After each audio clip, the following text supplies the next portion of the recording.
Hello, good evening. Sorry, I thought the session on the agenda said 4:15. That's why I just stepped out for a comfort break. I'm here, all good. Thank you so much, everyone's around here. Okay, whilst I was prepping up for my session, the two interesting things that I would bring to the table. One is I've got about 10 minutes. I've got 10 minutes on this session. Why? I'm going to put the thank you slide. I'm going to leave this thank you slide for 5 seconds on the screen.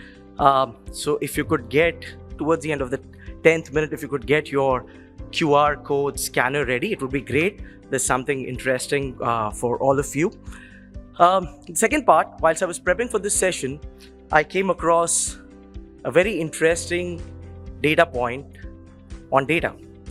I was reading something and it said that, in a day, we are generating about 2.7 billion gigabytes of data.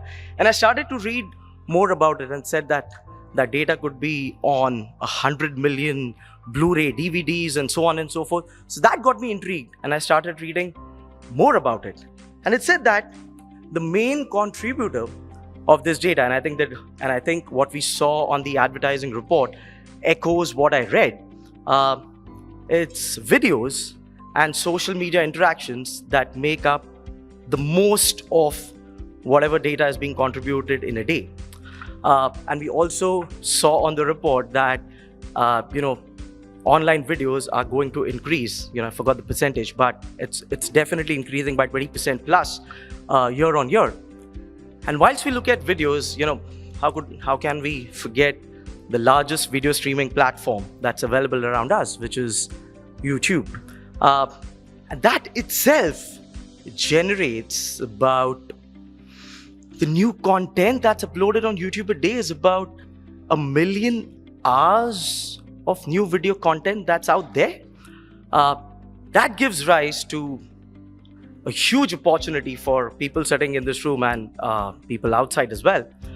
But at the same time, it also comes up with a lot of challenges that we have ahead of us. So, perfectly great.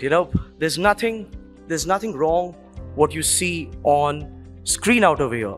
Absolutely brilliant ad. But the question is, it's absolutely brand safe. The advertising here is absolutely brand safe. But I'm a father to a 3-year-old. He doesn't even distinguish between two toy cars. Imagine a luxury car to what he's watching right now. I don't think I'll be influenced in what he prefers to do, in a luxury car. I think that's beyond the point. The idea here is that, yes, this is absolutely brand safe, but is the content aligned to your brand? Is the content aligned to your brand values? Is the content aligned to the consumers or the viewers that you're trying to reach out to? And I think that's the question that I'll leave you with by the time I end my session. What we've realized out of research that we've done, about as much as 28% we see misalignment in terms of where your ads appear, on what kind of content you want them to appear. The misalignment could go as high as up to 40-50% also in some cases, but on an average, it's about 28% of misalignment that we see happening across most of the digital campaigns or video campaigns that one does. And on the face of it, the CPM looks great. I've got brilliant placements. I've paid $100. I've got brilliant placements. Everything's good. But what about the QCPM? What about the quality CPM that you would have actually incurred basis the misalignment that has happened? What one doesn't realize is the actual QCPM is much, much higher compared to the CPM that you've actually paid for. And these are some thought-provoking ideas. These are some thought-provoking conversations. I will be around for another 30 minutes outside the room if anyone wants to have a conversation around this. The way to navigate through this is something what something what is required to be done is a content strategy analysis. And I'm going to take 4 use cases after this. It's just pointing out what we've seen, across different categories, what kind of misalignment happened, and what are the different kinds of misalignment that happens when brands look at advertising on video platforms. The numbers would vary according to categories and brands, but just bear in mind the 3 things what you see on my left side. Audience misalignment, I think each one would agree. You just saw the example of an audience misalignment luxury car with playing on kids' videos. Language misalignment, I don't think I need to explain that because each one of us is well aware of what language misalignment could be, right? I'll spend some time on risk misalignment. This is something where we found your ads which are appearing on content which is absolutely against your brand values, content which is borderline sexual content, could be misinformation, could be piracy. This is content which no brand should be a part of. Yet, we've seen immense, the percentage is pretty relevant, pretty much high. For a consumer electronics company, it goes even higher. Imagine 50%. Imagine now the QCPM value. The CPM is still 100, but imagine the QCPM for the consumer electronics company. Again, the same case for the beauty and personal care brand, still significantly higher and way too higher for a CPG. You just saw about 30% spends are going to be on CPG. That's a misaligned content that's happening for CPG brands. So CPG marketers, please take a note on what CPMs and QCPMs you operate at. We all spoke about AI. There was a gentleman from Dentsu who also spoke a lot about AI and stuff like that. But it's virtually impossible. Look at your placement report, 10,000 rows, so many placements to look at. Impossible for a human eye to look at everything what's happening, and that's where AI comes in to analyze these large data sets and look at how do you analyze and mitigate the risks that you have in place.